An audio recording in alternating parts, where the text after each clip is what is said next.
This man's work may be one of the greatest contributions to healing mankind we've come across to date. Lee Gertis refers to himself as a theologian, cognitive therapist, and above all else, a geek, and he has the credentials to prove it. Lee was the person who designed marketing algorithm-based systems for Fortune 500 retailers, some of which offer services such as the online retail model of other people who bought this book also like these. Now he's combined everything he's learned in his lifetime to create a technology that borrows from the healing power of neurofeedback and overlays it with computer software that in effect evolves our brains through creating more neural connections. The results are astounding. So you have a background in high tech, and you've also been involved with endeavors that are, I think you could call altruistic. Your work in San Francisco. Right. And how did the two come together to do what I think in some cases people would say really create something that's having miraculous effects? Well, I'm in the high tech field in Minnesota, and so one of the things you want in Minnesota in the winter is to get out of Minnesota. So that wasn't necessarily the reason I did change, but that was it's certainly part of it. In Minnesota, the company I was in is called Net Perceptions. I was vice president of solutions, and I needed a way to train my own brain to go from creative to tactical, to do R&D on the one hand and to do tactical application on the other hand, with consulting, with agreements, with all of that kind of business work tactically. Which everybody pretty much needs this balance, right? And were you lopsided toward one versus the other at this time? Everybody needs the balance, but not everybody is a male. Aha. If I'm a female, I can go from creative to tactical and back and forth much faster than I can if I'm a male.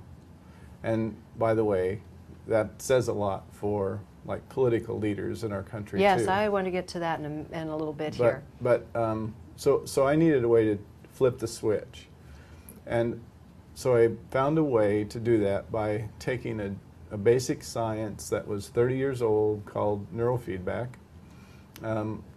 investigating that with a company in Australia, then another company in the Netherlands, and then coming up with some software to train my brain to click on and click off on one side versus the other side in a certain way. And it worked for me, and I was, I was more than successful. I was very successful at it and enjoyed it. At the same time, my son wasn't doing as well as he might. Care to elaborate? He was at Iowa State, and he basically was, basically had flunked out. And so I made him a deal. Actually, I bribed him. Okay, I'm a dad. Okay, that's what we do as parents. I'm a heavy geek, and so I wanted him to be a scholar too. And so I made him a deal that if he let me train him, I would pay for his going back to school, and he would rock and roll from there. So he let me train his brain, and with the software and the technology I developed. And when I did and went back to school, he went on the dean's list just from boom. Flunking out to the dean's list. Right. That's quite a spike in his GPA. It was indeed. 1.8 to 3.85. Very good. So next question is then, well, yeah, so, was this the bribe or was this the technology question? Right. So we chose about 8 other students, all of whom were flunking out or who had already flunked out. We trained them. They all went to the dean's list. Everyone went to the dean's list. So now I say, we got something here. This has some really interesting implications because so often kids are labeled as non-achievers, when in fact it's something entirely different in a lot of cases. I would say almost all cases. Really? Almost all cases. I can't really think of the exception to that right now. I'm certainly, if I had more time to think about it, I mean, I'm a male, so it takes me longer to think. But if I had more time to think about it, I'm certainly, I could come up with something. But almost all cases, that's true. Can we talk about that? Just that, which is phenomenal in and of itself, which is having a lack of motivation versus being lit up and ready to go and make things happen in the world.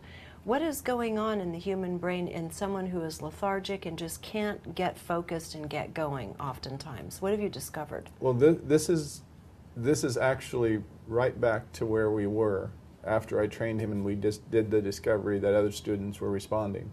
Then the question became, well, what's this about? You know, why is it, why now? And why is this technology efficacious, it seems like? So what's the story?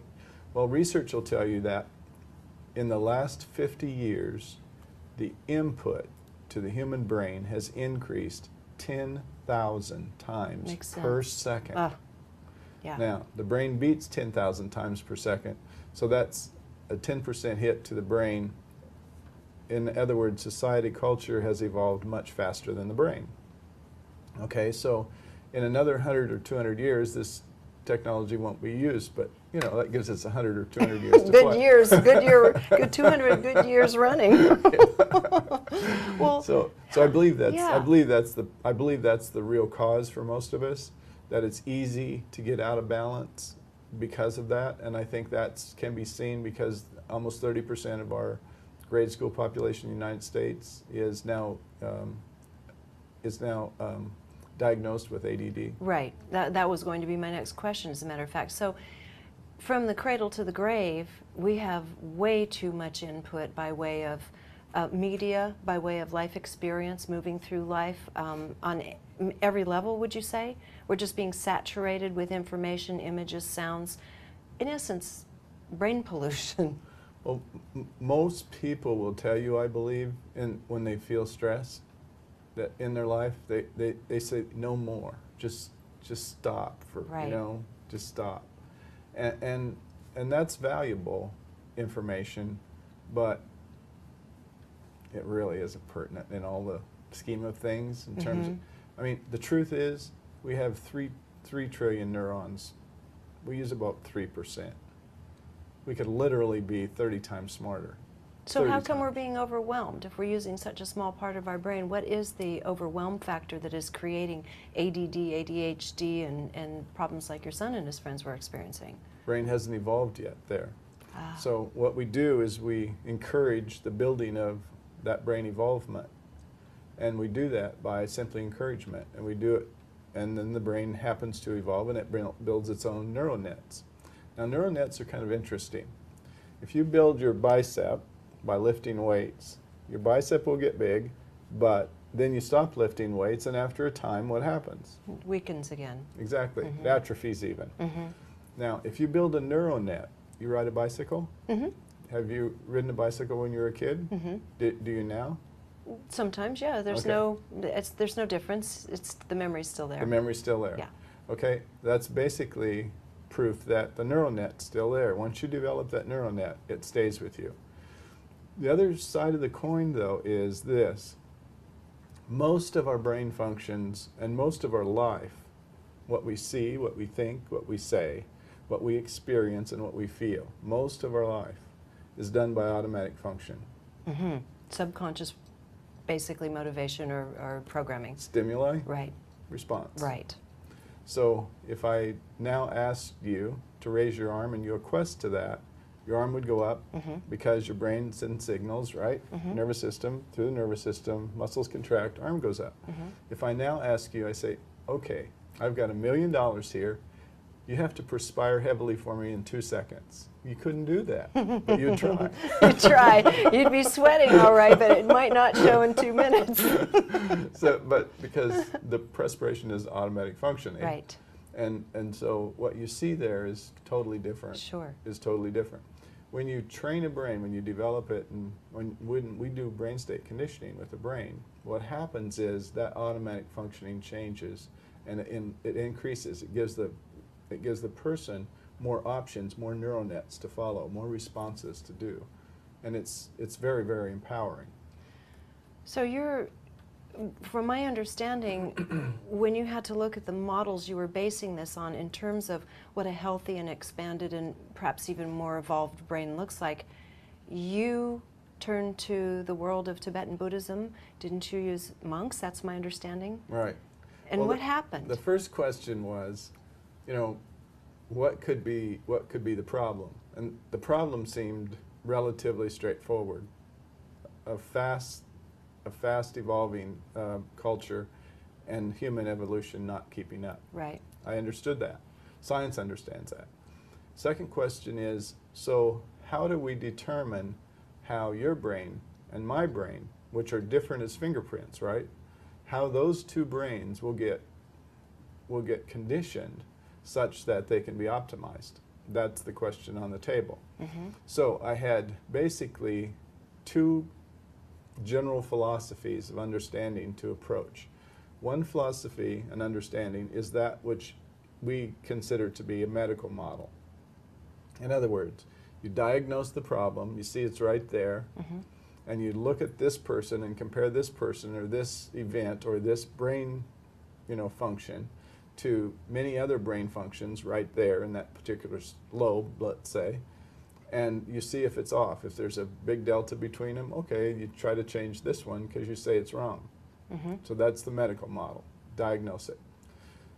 The other side is more of a holistic kind of understanding the model. And that literally, I mean, I got to tell you the truth, I didn't know beans about it.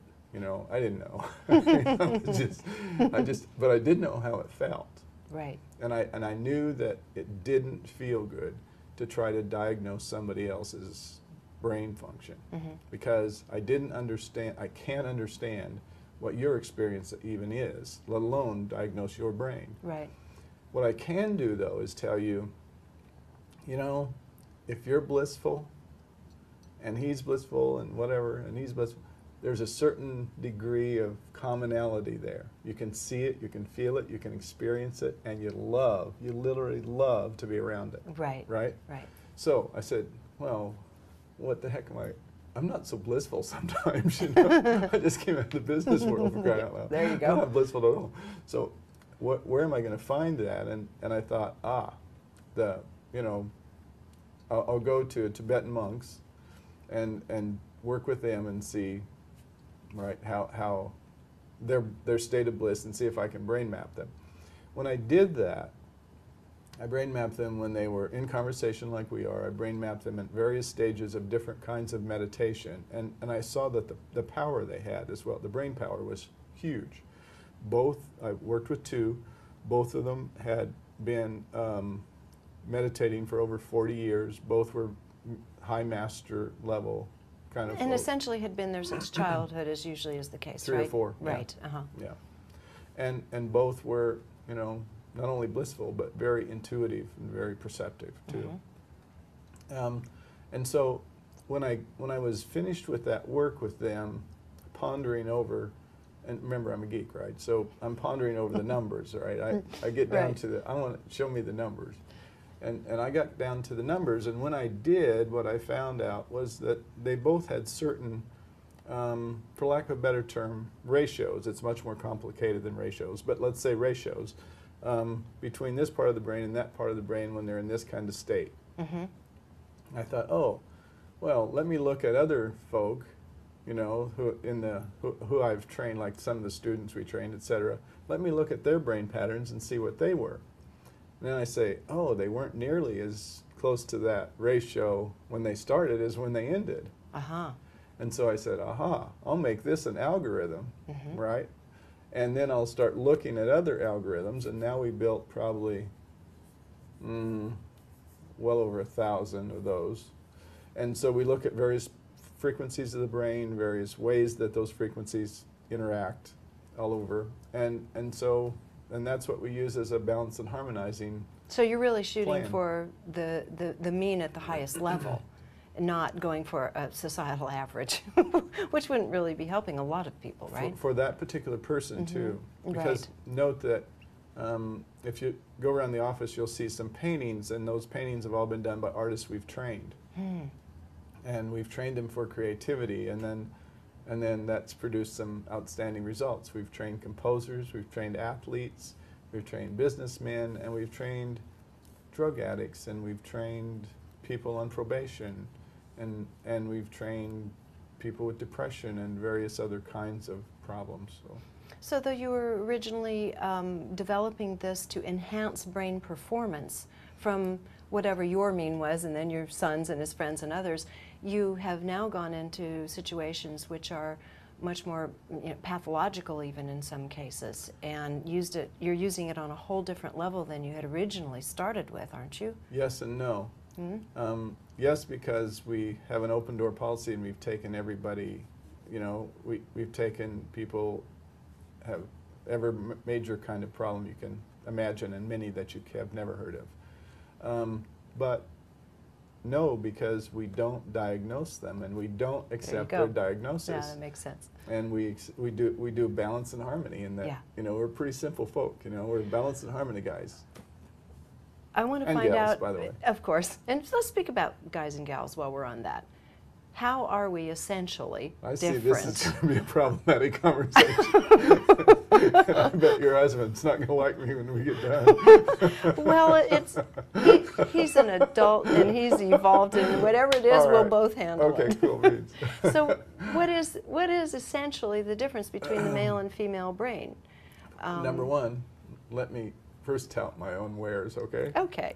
Number one, our brain's about 10% larger. Okay. Number two, our occipital lobes are probably considerably larger, maybe 20 or 30%. Occipitals is where vision happens. Now, when you think about males and when you think about vision, you kind of put those two things. Yeah. Okay. Thank you. Yeah, I get that portrait. Okay.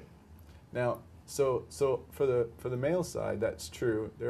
They tend to be more one-sided, however, because the connectivity, it seems, between the left and the right brains, going from left being more detail, right being more context, okay? Left being more analytical, right being more artistic, if you will. The connectivity back and forth for the male is severely lacking compared to the female. Now, there are reasons for that, we believe, okay?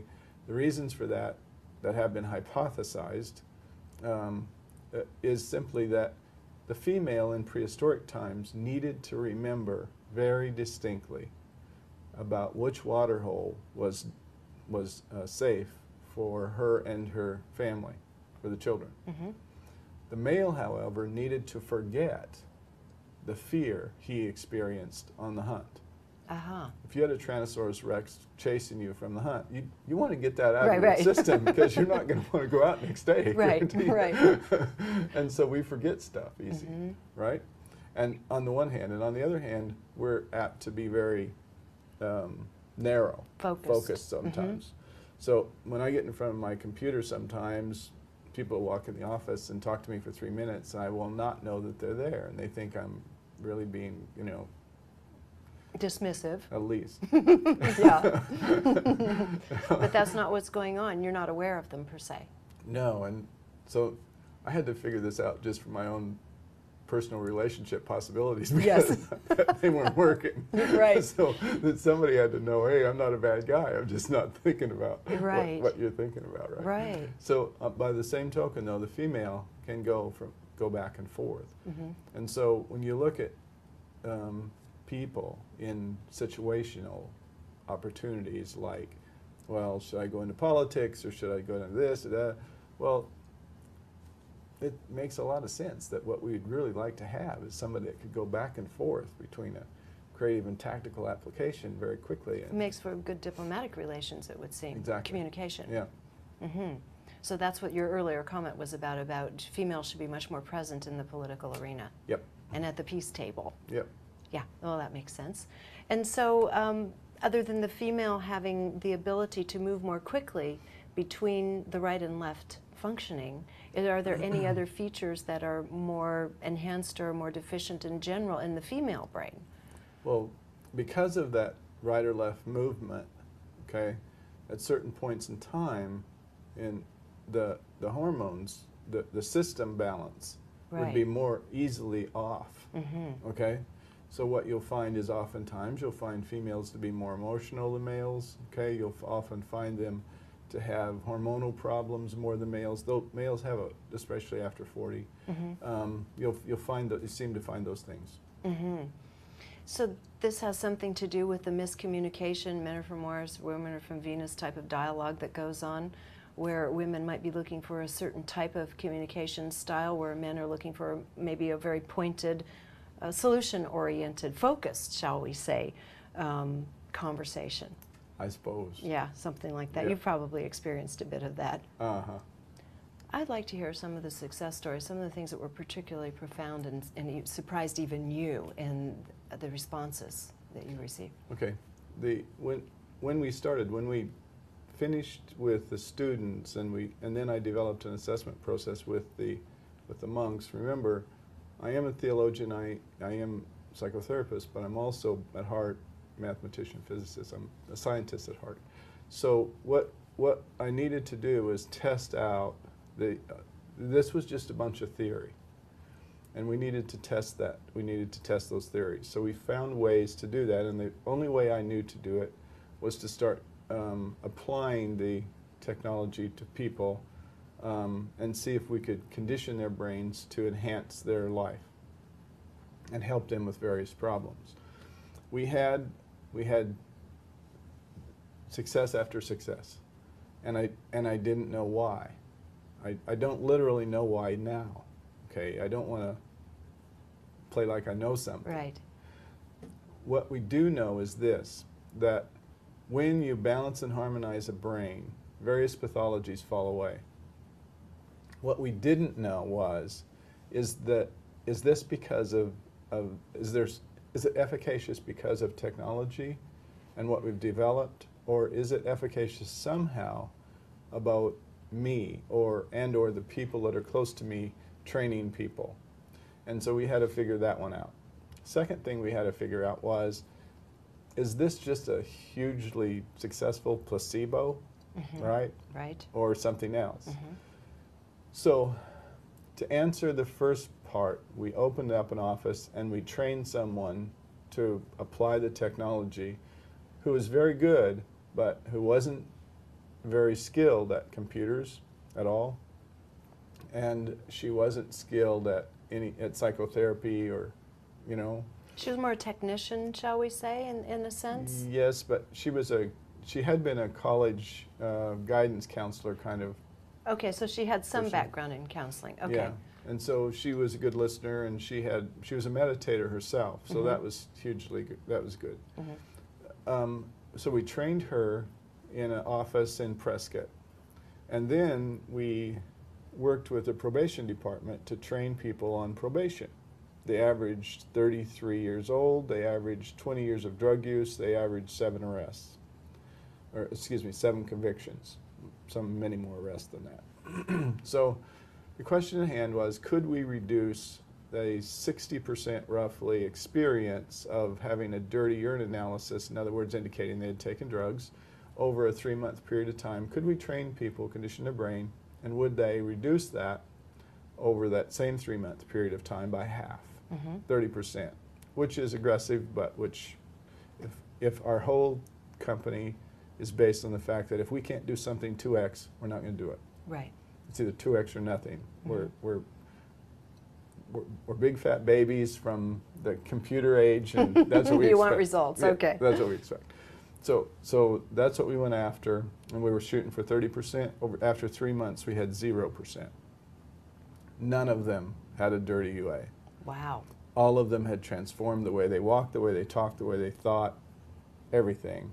And I couldn't believe it, you know. Well, that is startling. I couldn't believe it. So part of that trial was, is this efficacious because of its manifestation as a placebo, a super placebo, or is the technology itself the tool?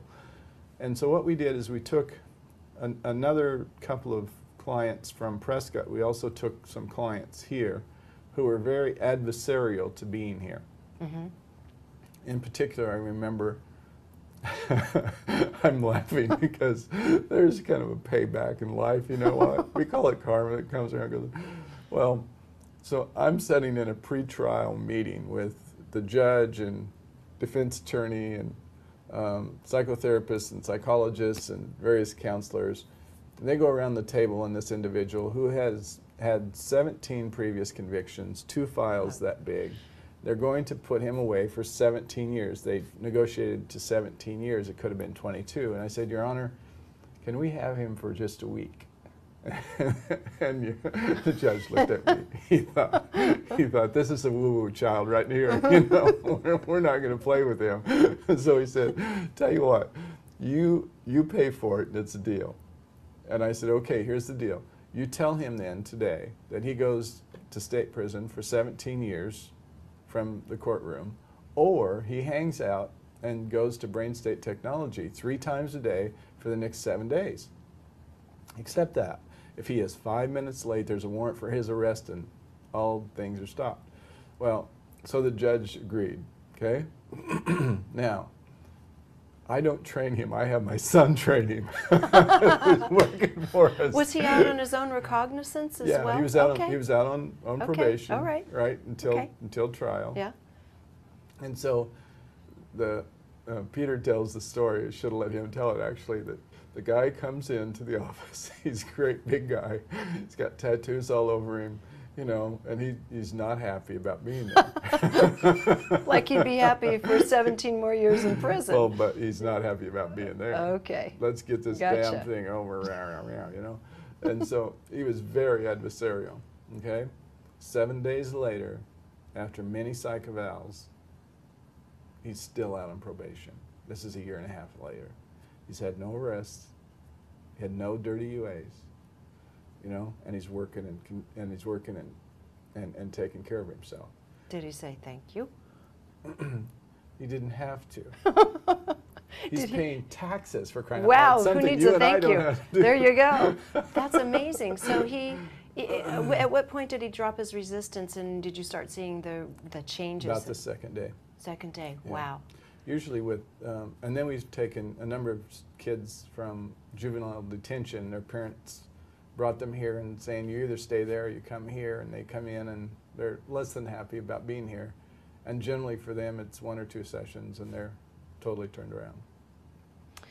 Well, this is falling in the miraculous category, and what do we do with these? It's actually not at all. It's so well, by boringly. common standards of what has been the modalities being used up until now. Let me explain why it's really not at all. Because when we went there to deal with probationers, what we assumed was that we would see imbalances, or let me give you an example. In 2 lobes of the brain, on both sides, we might look at a set of frequencies, and we would expect those frequencies to be about the same, you know, to go up about as high and about as low on both sides, okay? However, when we see somebody with maybe 20% higher on one side than the other, that's an imbalance, and we would train that to help them. We might do that for a golfer. We might do that for somebody. We might see the same thing with somebody that's depressed. On and on. Various people we would see that. Maybe sometimes we would see 50%. Once in a great while, we would see something that would be 100%. Be 4 on this side, it'd be 8 on this side. Okay. Mm-hmm. For that population, we saw 300%, 800%, 1,600%. Mm-hmm. There was no doubt in the world why they were self-medicating, and they were rascals. Right. You know, and there was no doubt in the world why they changed. And by the way, 87% of them are still working, no dirty UA, and a year and a half later, and no arrests. Absolutely amazing. What do we do with all the little kids who are on overstimulation, overdrive, and now taking Ritalin? We'll find a way, but we have to have points of light or influence. We have to have people that are able to, they're able to look at and say, I want to be like her, I want to be like him, right? That's what we need. But the parents really are the gatekeepers. I know, but you know what? We haven't got any heroes anymore. Right. I'm big on, I'm wanting to see some heroes. Very true. We just haven't got them. Well, in the past we had heroes, and then that was before the media was able to get it too deeply into their private lives as well. I mean, that's changed the hero status. Way to go. You did good work, guys. Yeah. So let me give you an example of what happens in a situation where one person in the family feels others are tarnished, or they've lost respect for them. What happens when we train that individual is that they develop neural nets. and brain flexibility. And they're able to relate, to see in their own brain how these people could have made that error. You can call it forgiveness, okay, on the spiritual side. Or pure understanding. You could call it understanding. You know, we call it brain flexibility, you know, because that's sort of non-denominational. But you could call it anything you wanted. But the truth is that, and Dr. Tiller, who we work with as a scientist. William Tiller. Yes. Yes, a scientist from Professor Emeritus from Stanford. He would call it being coupled with our reciprocal self in quantum space. You know, you can Right. call it many things, but the truth of the matter is the result is all the same. You add flexibility and oneness to your consciousness, and that's a big deal. That's really That's a really big deal. that's a big deal. Yeah. Well, Nobody comes into us, however, let me tell you, and says, "Hey guys, you know what I want today? I want some oneness, Oneness. man." They come into us and say, "Well, I'm here because I don't have to go to jail." Oh, okay. good enough. They're on their way to oneness. Absolutely. Well, would this be an appropriate time to show us on the screen some examples of what a balanced and highly evolved brain neural network would look like compared to one that has been... Let me show you an actual recording of a session of one that was out of balance and went back in, because that may answer all of those questions. Perfect. In this case, what we're going to see is we're going to see a woman who came to us 5 times. This was her 6th session. She was here as part of our weight management trial. We started a couple years ago. We were developing a weight management protocol. But she was here for that. And in her 6th session, she came in and she was crying and told us that this was the last time she could participate. In the previous 2 weeks, she had lost her job, her husband had lost his job, and her mother had died. So that she and her husband were moving to Southern California someplace the next day, where he had achieved an opportunity, an employment opportunity. So what we said to her, well, I don't think weight management's quite applicable tonight. Why don't we instead take a look at your depression? And so she had a history of depression throughout her life. She had been on various meds. She, again, the woman was over 40 years old. So what I'm going to show you here is at the bottom of the screen right down here, along this edge are frequencies from 0 to 40. And we could actually think of having a 40-string guitar here, okay? And that brain is we're going to capture brain waves using an electrode like this. It has a little insert in it. On the computer then, we see these frequencies from 0 to 40. Okay. Now, what we do is, in this particular screen, we're going to display those frequencies in color. Okay. So how hard you hit each of those strings on this 40-string guitar, 0 being the lowest bass, 40 being the highest, how hard you hit them will be revealed by the color of them. So how much energy they have, how loud they are, effectively. This woman knows that she doesn't want to be depressed, and therefore she wants her brain to do her bidding.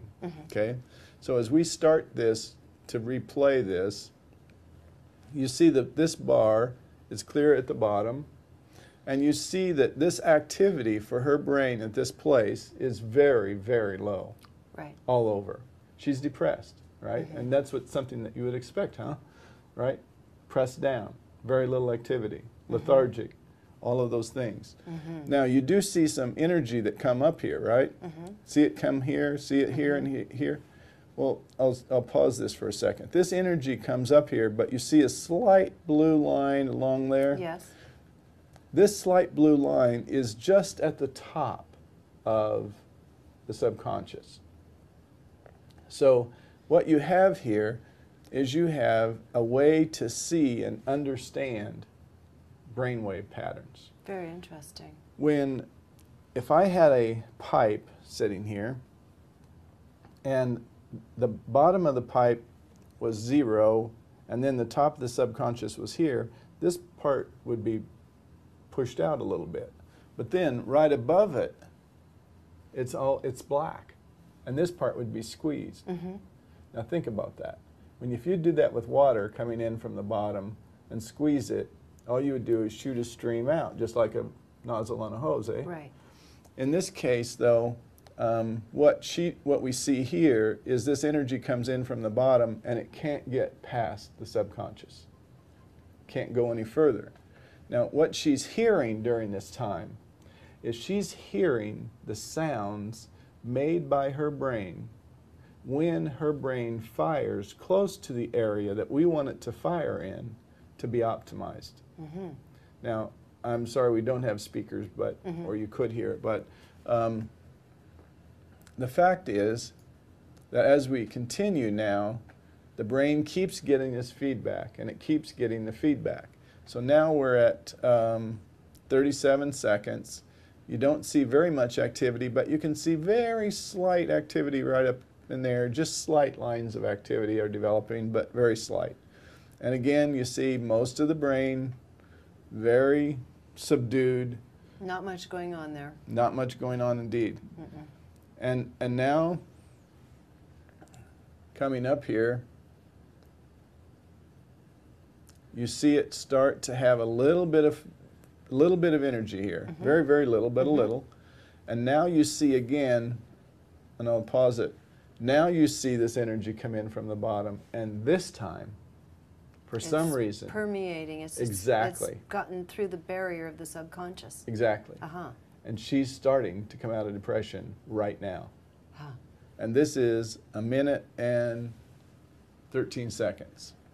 Now, what does the brain do? Is it happy with its being relegated to an administrative assistant? You think the ego likes that? It shuts down again, you know, right? It shuts down again right away. So that's its own internal subconscious resistance almost. Absolutely. Okay. Now, again, boom. This time it allows it up. Big spike. And this time, though, it immediately goes dark again. Again, allows it up, and immediately goes dark again. Okay? This is the game. Who's going to be in command? That's the game. Now, this time, however, the brain says, oh, look at that. Yeah. I like my music. Yeah. And here she is. Now she's getting out of depression. And this is in 1 minute and 53 seconds. So if we move this down here so you don't have to watch it all, to say 5 minutes, or this is 4 minutes and 43 seconds, boom. Look at that. Now Whole different brain. Now we're cooking. Yeah. Now usually when we activate a brain, we don't activate it longer than, say, 6 to 10 minutes. But for her, because of the fact that she was in this special circumstance, remember, she's leaving the next day, so we won't see her again, we went ahead and we ran her to 17 minutes, and now you see euphoric brain.